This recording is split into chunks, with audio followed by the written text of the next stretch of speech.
முனைவர் கா பிரேமா, உதவி பேராசிரியர், தமிழ் துறை, வேவா வன்னிய பெருமாள் பெண்கள் கல்லூரி, விருதுநகர். பெண் படைப்பாளிகளின் இலக்கியங்கள். இதுல 19ஆம் நூற்றாண்டில் பெண் சீர்திருத்தவாதிகள் பத்தி பார்க்க போறோம். ராஜாராம் மோகன் ராய், ஈஸ்வர் சந்திர வித்யாசாகர், சுவாமி தயானந்த சரஸ்வதி, கோபாலகிருஷ்ண கோகலே, ஸ்வர்ணகுமாரி தேவி, இவங்க எல்லாம் பெண் சீர்திருத்தத்துக்காக அதிக அளவுல பாடுபட்டவங்க அப்படின்னு சொல்லலாம். முதல்ல பெண் சீர்திருத்தவாதிகளை பாடுபட்டதுல அடிப்படையா என்ன கொள்கைகள் அமைஞ்சிருக்கு அப்படின்னா, குழந்தை மனம், சிறு வயதிலேயே குழந்தை மனம் கூடாது, 5 வயது 7 வயது 8 வயதுல திருமணம் நடந்துகிட்டு இருக்கக்கூடிய பெண் குழந்தைகளுக்கு அந்த குழந்தை மனம் கூடாது அப்படிங்கிறாங்க. அதுக்கப்புறம் சதி, ஒரு கணவன் இறந்ததுக்கு அப்புறம் அந்த பெண் உடனே உடன்கட்டை ஏறணும் அப்படிங்கிற வழக்கம் இருந்துட்டு வந்தது, அது கூடாது அப்படின்னு சொல்றாங்க. அடுத்து பர்தா முறை தேவையில்லை, தேவதாசி முறையையும் ஒழிச்சிருக்காங்க. இது எல்லாத்துக்குமே ஒரு சட்டம் இயற்றினாதான் சரியா வரும், அப்ப அதற்கெல்லாம் ஒரு சட்டம் இயற்றப்பட வேண்டும் அப்படின்னு சொல்லி போராடி இருக்காங்க. அதுக்கப்புறம் பெண்களுக்கு கல்வி வாய்ப்பு வேணும் அப்படிங்கறத சொல்லியிருக்காங்க.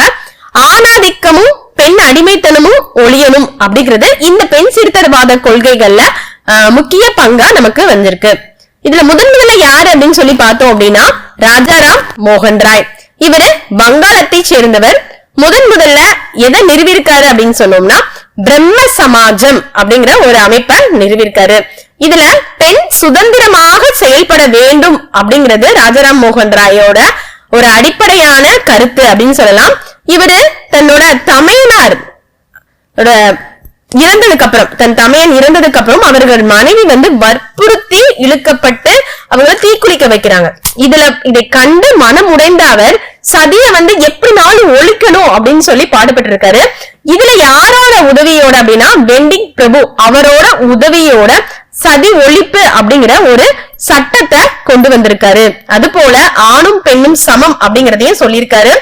அவரோட மகன் சந்திரசன், கேசவ் சந்திரசன் அப்படிங்கிறவருக்கும் ராஜாராம் மோகன் ராய் போலயே பெண்களுக்கு கல்வி வேண்டும் அப்படிங்கறத கொண்டு வந்திருக்காரு. அவரும் என்ன அப்படின்னா, பெண் கல்விக்கு ஒரு பள்ளிய தொடங்கி வச்சிருக்காரு அப்படின்னு சொல்லலாம். அடுத்து ஈஸ்வர் சந்திர வித்யாசாகர். இவரு 1849ல பெண் பாடசாலைகளை நிறுவனம் அப்படின்னு சொல்லி போராடி இருக்காரு.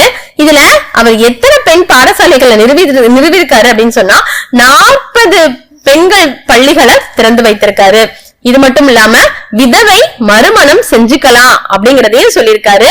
அதே போல விதவா விவாகம் அதையும் யார் கொண்டு வந்திருக்கா அப்படின்னா, ஈஸ்வர் சந்திர வித்யாசாகர் சொல்லியிருக்காரு. இந்த சமூக சீர்திருத்தத்தை எங்க இருந்து ஆரம்பிக்கணும் அப்படின்னா, தன்னோட வீட்டுல இருந்தேதான் ஆரம்பிக்கணும் அப்படிங்கறத தன்னோட மகன் ஒரு விதவைக்கு திருமணம் பண்ணி வச்சிருக்காரு அப்படின்னு சொல்ல. அதே போல நீதிபதி மகாதேவ ரானடே அப்படின்னு சொல்லக்கூடிய அவருமே பெண் கல்விக்கு பல முக்கியத்துவம் கொடுத்திருக்காரு. அவரு பெண் கல்விக்கு முக்கியத்துவம் கொடுக்கறது என்ன அப்படின்னா, அவரும் தன்னோட வீட்டுல இருந்து ஆரம்பிக்கணும் அப்படிங்கிறதுக்காக தன்னோட மனைவிக்கு அந்த நேரத்துல பெண் கல்வி புகட்டி, நாட்டுக்கும் சேவை நீ செய்யணும், இந்த கல்வியை எல்லா பெண்களுக்கும் நீ கொண்டு வரணும் அப்படிங்கிற மாதிரி ஒரு உறுதி பூண்டவர் யாரு அப்படின்னா, மகாதேவ ரானடே அப்படின்னு சொல்லலாம். அடுத்து சுவாமி தயானந்த சரஸ்வதி. இவர் என்ன அப்படின்னா, ஆரிய சமாஜத்தை நிறுவியிருக்காரு.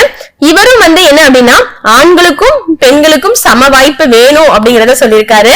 பெண் சுதந்திரமாக இயங்கக்கூடியவள் அப்படிங்கறதையும் யாரு சொல்லிட்டு போயிருக்கா அப்படின்னா, சுவாமி தயானந்த சரஸ்வதி அப்படின்னு சொல்ல. அடுத்து கோபாலகிருஷ்ண கோகலே. இவரும் பெண் கல்விக்கு அதிகமாக வித்திட்டவர்.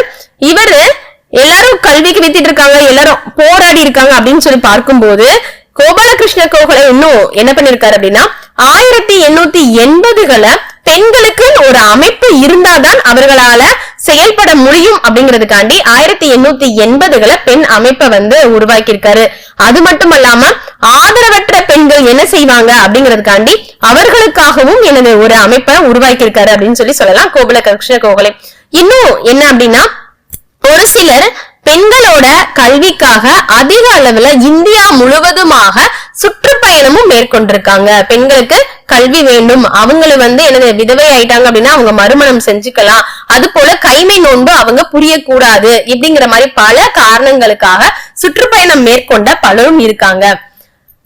இவ்வளவு நேரம் என்னன்னா, ஆண்கள் எல்லாருமே பெண்களுக்காண்டி பாடுபட்டவங்க அப்படின்னு சொல்லி பார்க்கும்போது, இப்பொழுது பெண்களுக்காக பாடுபட்டவர் யாரு அப்படின்னா, யாரு நம்மளுக்கு ஆங்கிலேயர் நம்மளை அடிமைப்படுத்தி இருக்கும் போது ராணி லட்சுமி பாயில இருந்து வேலு நாச்சியார்ல இருந்து அனைவரும் யாருக்காக பாடுபட்டவங்கன்னா பெண்கள்ல இருந்து பாடுபட்டு வந்தவங்க அப்படின்னு சொல்லலாம்.